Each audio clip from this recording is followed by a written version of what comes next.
Welcome to Wash Talk, the Car Wash podcast. I'm your host, Kyle Alexander. And to my right, joining me today is Josh Noonan with NXT Wash. Hey, Josh, thanks for joining me, man. Yeah, thanks for having me. Nice to meet you again. Excited to be here at the Car Wash Show doing some Wash Talk episodes this year as we're going kind of throughout the show this week. Josh, first question for you here. We're seeing car washes kind of move back to this face-to-face sales model. Tell me a little bit more about that. Why do you think this is happening?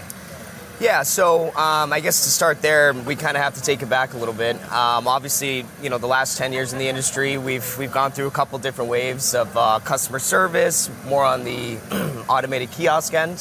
So probably during COVID is when things really changed, when car washes to open, you know, back up, depending on, you know, towns and bylaws and everyone, you know, being shut down for so long, and depending on where you're at in the country, having to open back up. A lot of people had to go touchless, automated, contactless is what they called it at the time. Sure. So at the time, you know, people had to switch to kiosks, maybe that were in a more traditional full-serve model that maybe needed to change up things a little bit to open back up. Long story short, here we are today, kind of more full circle. So everyone bought kiosks back then. Now we're kind of coming around to, hey, we didn't talk to each other a lot during COVID, right? It almost felt like we were a little bit separated for a long time there, but now that we're back face-to-face, people are longing the human interaction again. So this industry's always been about customer service. People are really coming back on the customer service model, face-to-face sales, and obviously the human interaction. It's always going to sell better. A person's always going to sell better. You and I talking to each other is always going to be better than a computer or us looking over each other at Zoom. Couldn't agree more. It's more of a personal experience, right? You get to know the customer a little bit more. You get to know their face, but also know their tendencies, their habits. And you get to train your salespeople on how you want to do tailored pitches or upsells. So at the end of the day, it's just more of the human interaction and customer service that the industry's always done.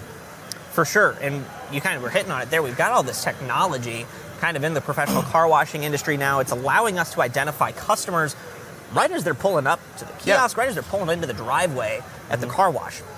Now that we're getting all this information, what do car wash operators actually need to do with it? What should they be doing? Yeah, no, that's a great point. I mean, there's so much data out there. The world is run on data these days, right? And it was almost a reactive approach with data, right? We're trying to do a proactive approach with data. You have all the information. Typically, you send out like a campaign blast or a trigger based off of an event that they do at the car wash. So essentially, we're just taking that data and using it in real time. So optimizing that data in real time, being proactive about it rather than a reactive approach. Let's touch on that a little bit more. With all this data that car wash operators have at their disposal, I mean, literally they're kind of swimming in data nowadays.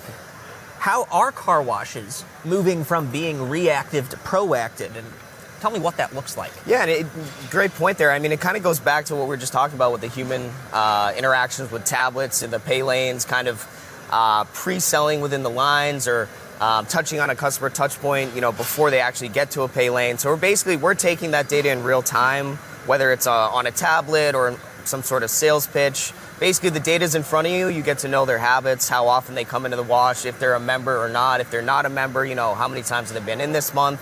If you know they've been in twice, you know, and here's their third time, why aren't they on a membership, right? Sure. So you have all the data in front of you.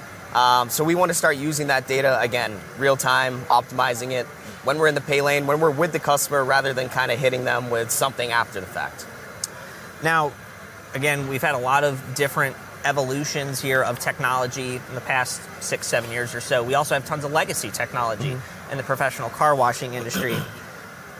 Why is you and NXT Wash kind of decided to go in this different route? And how do you feel that this new route is benefiting car washes today? Yeah, you know, we take an open API approach. So our system was built on open API, right? So that allows partners, you know, third parties, marketing companies, whatever it may be, to essentially take all the data that's happening real time at your car wash and then being able to put it into a different platform, right? We don't want to be the master of none. We feel like, you know, legacy systems forever kind of wanted to do everything.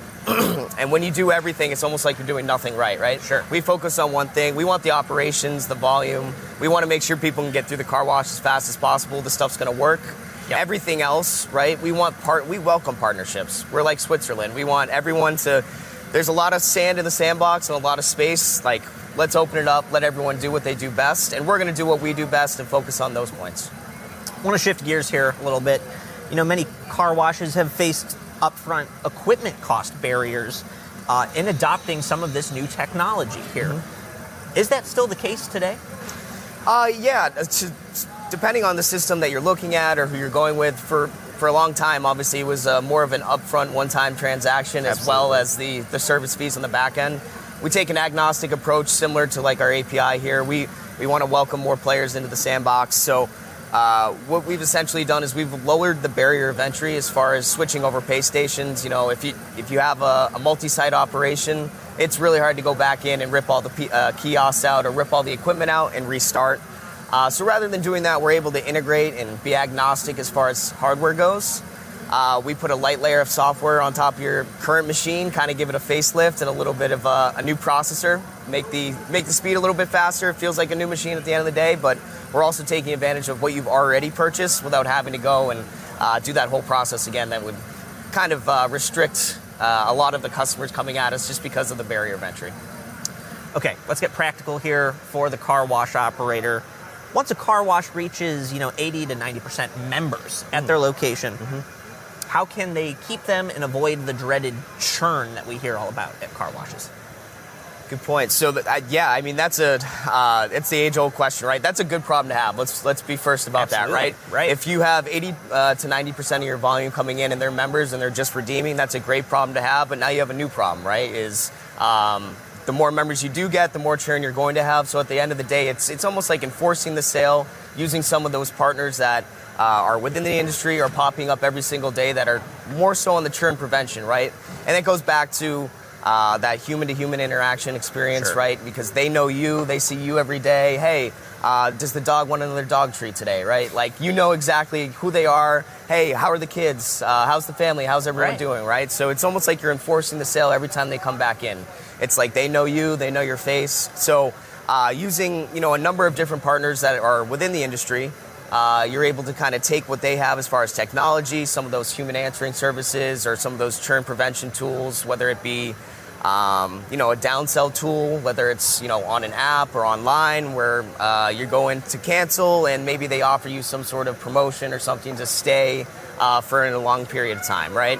Or it's maybe they reach out to you and they build more value in one way or another.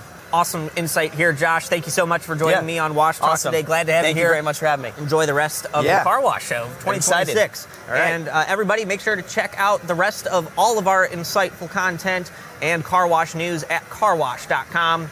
We'll see you next time.